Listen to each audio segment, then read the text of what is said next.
Merci de prendre le rendez-vous de l'information en direct du Palais des Gouverneurs. Mesdames et messieurs, c'est le journal sur Télé Hémicycle.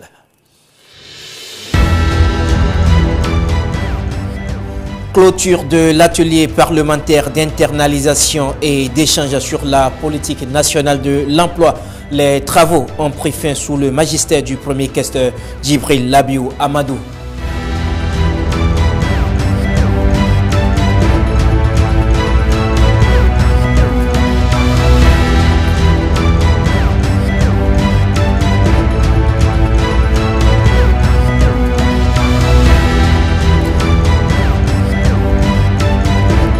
Audience vendredi dernier à l'Assemblée nationale. Le premier vice-président, l'honorable Barthélémy Kassa, a échangé avec des acteurs du monde du cinéma. Le point des conciliabules dans ce journal.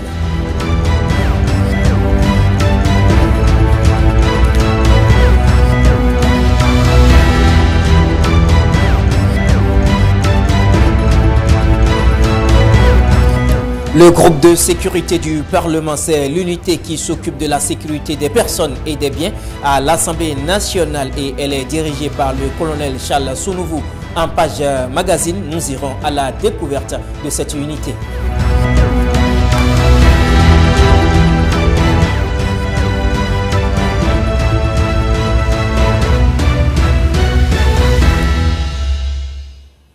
À nouveau, bienvenue mesdames et messieurs et merci de préférer Télé Hémicycle pour vous informer. Comme je l'annonçais en titre, les rideaux sont tombés jeudi dernier sur l'atelier parlementaire d'internalisation et d'échange sur la politique nationale de l'emploi.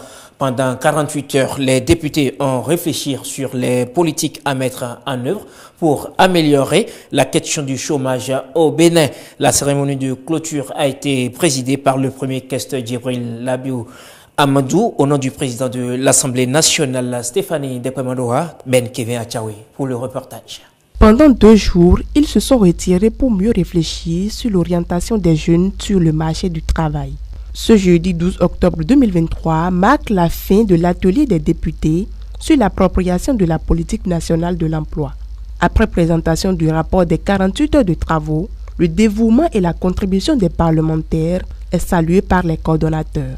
Cet atelier nous a permis de toucher du doigt la réalité de l'emploi au Bénin et surtout de découvrir pour ceux qui ne connaissaient pas cette agence ou d'approfondir notre connaissance pour ceux qui la connaissaient de l'Agence nationale pour l'emploi et qui est un dispositif central de promotion de l'emploi au Bénin. Nous sommes impressionnés par l'assiduité, la présence et la vivacité des interventions dont les honorables députés ont fait preuve. Merci pour la richesse des débats et des échanges. Je voudrais me réjouir, au nom du directeur général, de ce que l'Agence nationale pour l'emploi a de belles perspectives, surtout par rapport à la mobilisation de ressources.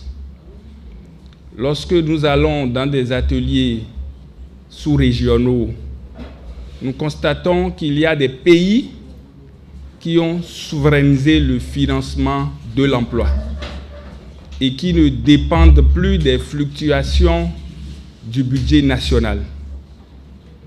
J'ose croire qu'avec votre accompagnement, nous sommes en marche vers cet horizon lumineux.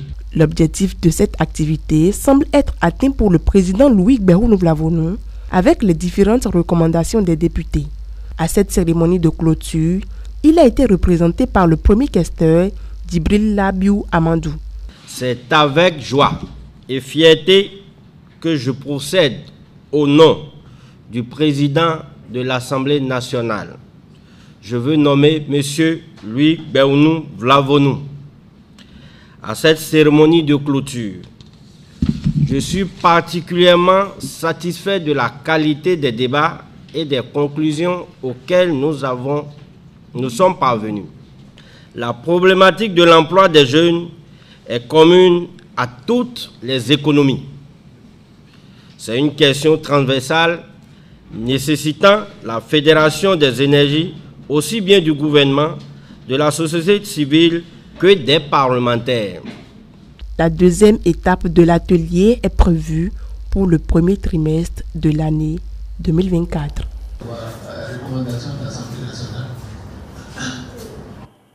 Et à la fin de la première journée qui aura été laborieuse pour les parlementaires, le président de l'Assemblée nationale s'est réjoui de la participation active des députés ainsi que des différents acteurs impliqués. Je vous propose de l'écouter à présent.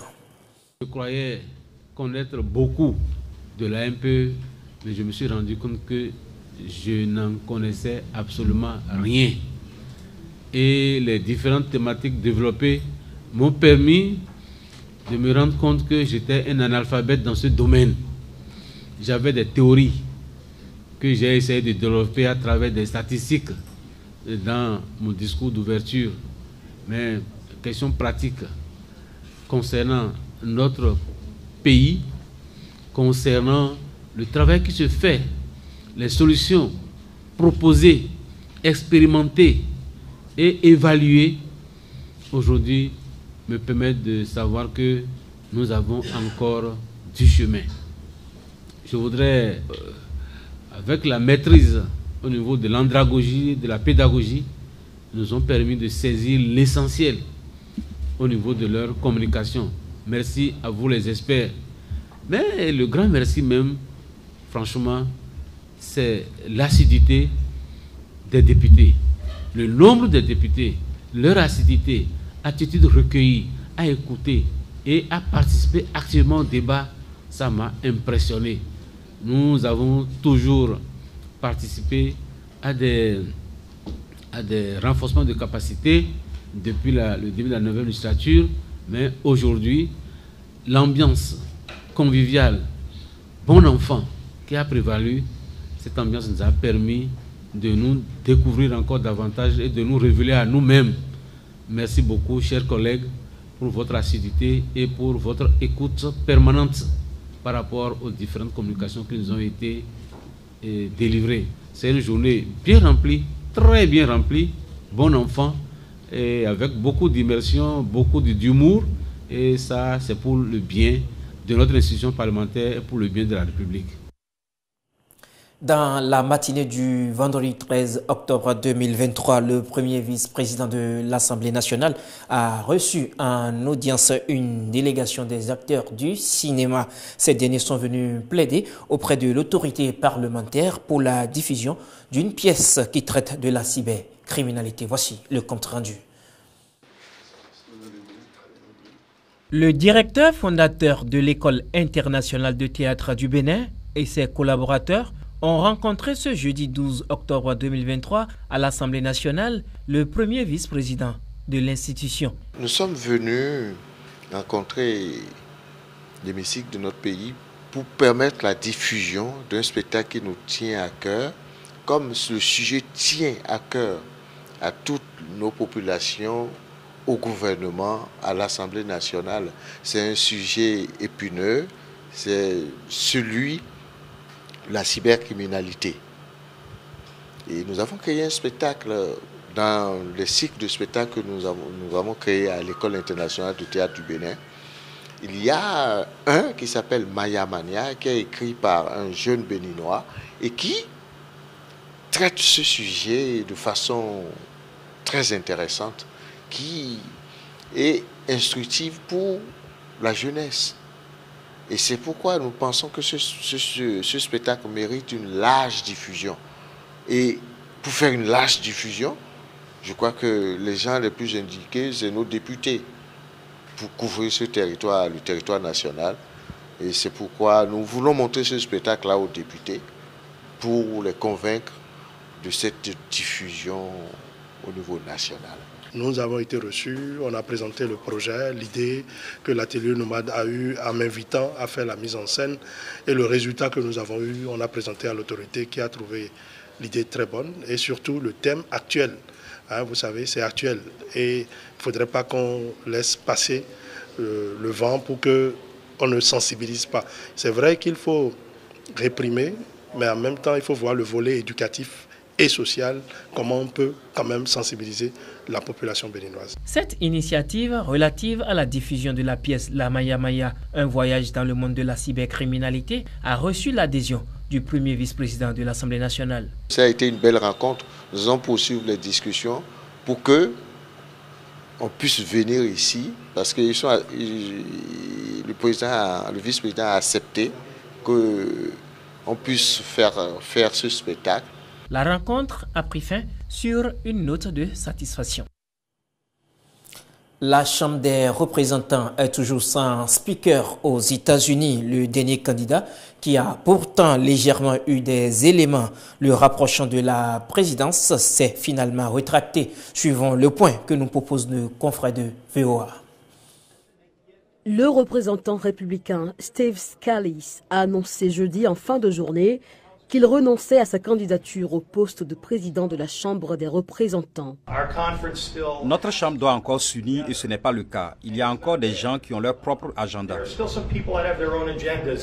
Bien qu'il ait obtenu une courte majorité de votes républicains mercredi pour devenir le candidat au poste de speaker, M. Scalise n'a pas pu obtenir une majorité de 217 voix, tous les démocrates devant voter contre lui. Il a dit à beaucoup de gens qu'il serait à 150, il n'y était pas.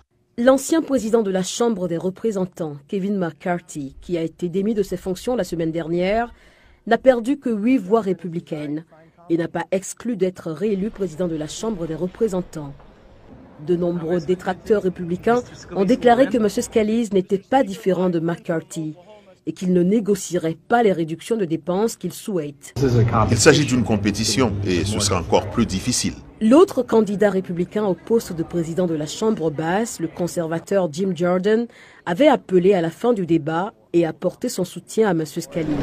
J'espère que nous pourrons nous unir autour du président et commencer à faire le travail du peuple américain et à aider nos amis les plus chers et les plus proches, l'État d'Israël. Les 212 démocrates devraient tous voter pour leur chef de file, Hakeem Jeffries, qui a appelé à mettre fin à la paralysie de la Chambre. Israël a besoin que son ami et allié le plus proche dans le monde, les États-Unis d'Amérique, se tiennent à ses côtés en cette période de besoins urgents. L'incapacité des républicains de la Chambre à se ressaisir, alors qu'ils ont eux-mêmes, selon leurs propres règles, élu un candidat à la présidence, témoigne du chaos, du dysfonctionnement et de l'extrémisme qui règne dans l'ensemble du pays. Un analyste a décrit comment un accord de partage du pouvoir entre les démocrates et les républicains pourrait fonctionner si la Chambre reste dans l'impasse. Le leader de la minorité, Hakeem Jeffries, a lancé cette idée très récemment en disant « Si suffisamment de modérés veulent revenir à la gestion des affaires, en particulier avec les calamités qui se produisent dans le monde, nous devons travailler pour le peuple, ici et à l'étranger. S'il y a suffisamment de modérés responsables au sein du Parti républicain, je peux travailler avec quelqu'un. » Les républicains étudient également la possibilité de maintenir le président temporaire, le représentant républicain Patrick McHenry, dans un rôle plus permanent jusqu'en novembre, date à laquelle un projet de loi temporaire sur le financement du gouvernement doit expirer.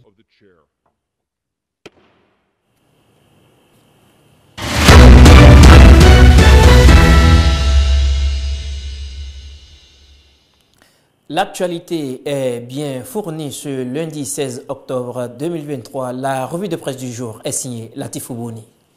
Bonjour et bienvenue à la revue de presse que nous démarrons avec Nord-Sud Quotidien qui revient sur l'atelier parlementaire sur la politique nationale de l'emploi.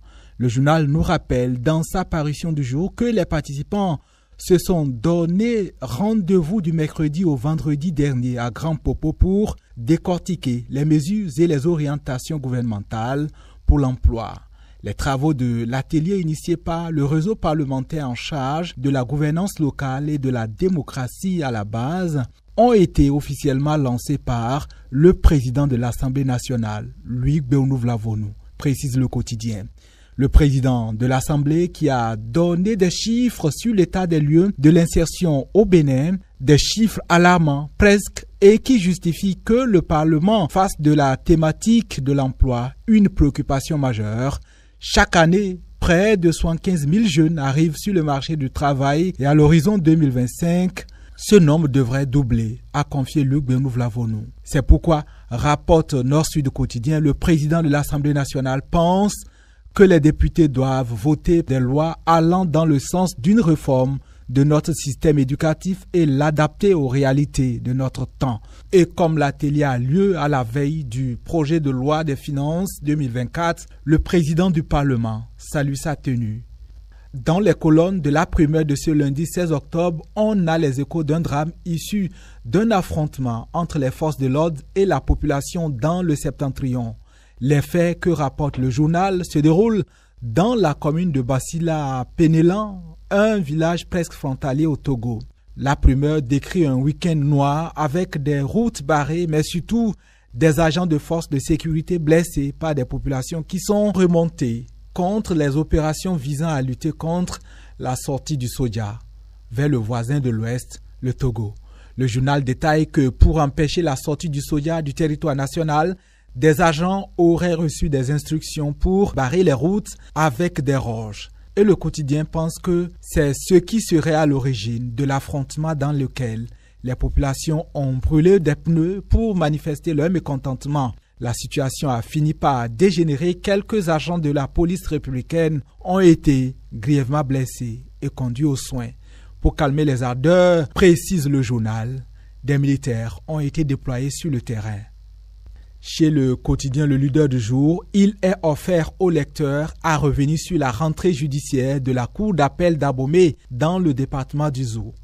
Une rentrée judiciaire effectuée le jeudi 12 octobre 2023. Le Leader du jour de préciser que l'événement a été placé sous le thème « Les défis du volume et de la complexité des affaires en matière foncière ». Tout s'est déroulé à cette journée à travers une audience solennelle rehaussée par la présence du président de la Cour suprême, Victor Dassi Adossou. Détaille le journal qui ajoute qu'en plus de bien d'autres invités, il fallait noter aussi la présence des têtes couronnées de la ville d'Abomey.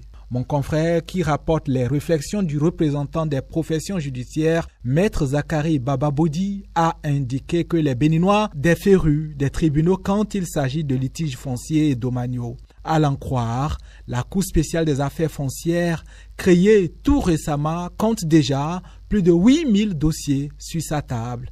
Maître Bababodi a par ailleurs fait remarquer, rapporte le journal, que pour que la justice puisse traiter efficacement et dans les délais des dossiers aussi nombreux, un allègement de la masse de travail affectée à chaque magistrat est bien nécessaire. La revue de presse, à demain.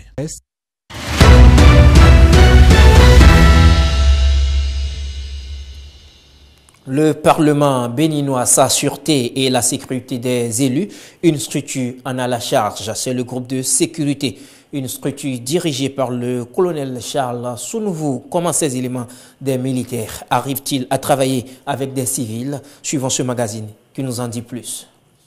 Présentez. Âme. Attention pour les couleurs.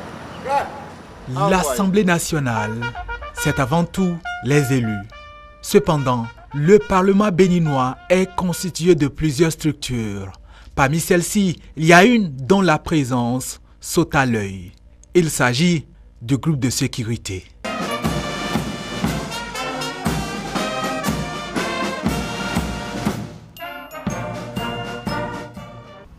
Ici, vous êtes au groupe de sécurité de l'Assemblée nationale, qui est une entité à part entière de l'Assemblée nationale. D'ailleurs, cette structure a été créée par arrêté du président de l'Assemblée nationale et ce document a été revu au cours de cette année.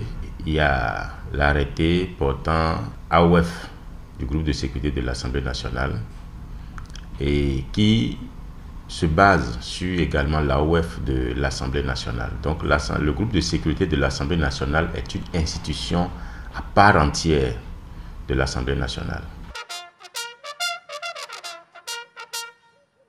Un groupe de sécurité commandé par le colonel Charles Sounouveau.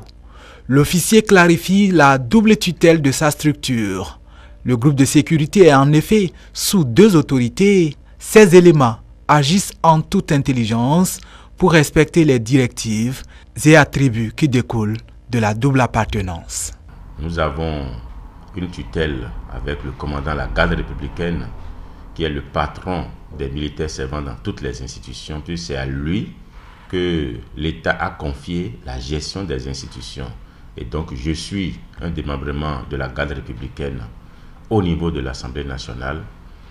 Et au niveau de l'Assemblée nationale, je dépends directement du président de l'Assemblée nationale. Le groupe de sécurité est constitué de beaucoup d'éléments. D'abord, il y a le commandant militaire qui est le premier responsable du groupe de sécurité de l'Assemblée nationale. Et sous lui, il y a des unités rattachées. Il y a également des unités fonctionnelles. Notamment, nous avons une unité de commandement et de soutien qui essaie d'appuyer les unités combattantes. Nous avons une unité d'escorte et de sécurité chargée de l'escorte des autorités et la sécurité de leur domicile. Nous avons une unité des gardes du corps chargée de protéger l'intégrité physique de tous les honorables députés, y compris le président de l'Assemblée nationale. Et nous avons une unité de protection d'intervention. C'est cette unité qui s'occupe de la protection des emprises de toutes les installations de l'Assemblée nationale et d'intervenir en cas de situation. Des militaires au sein d'une institution qui incarne la démocratie.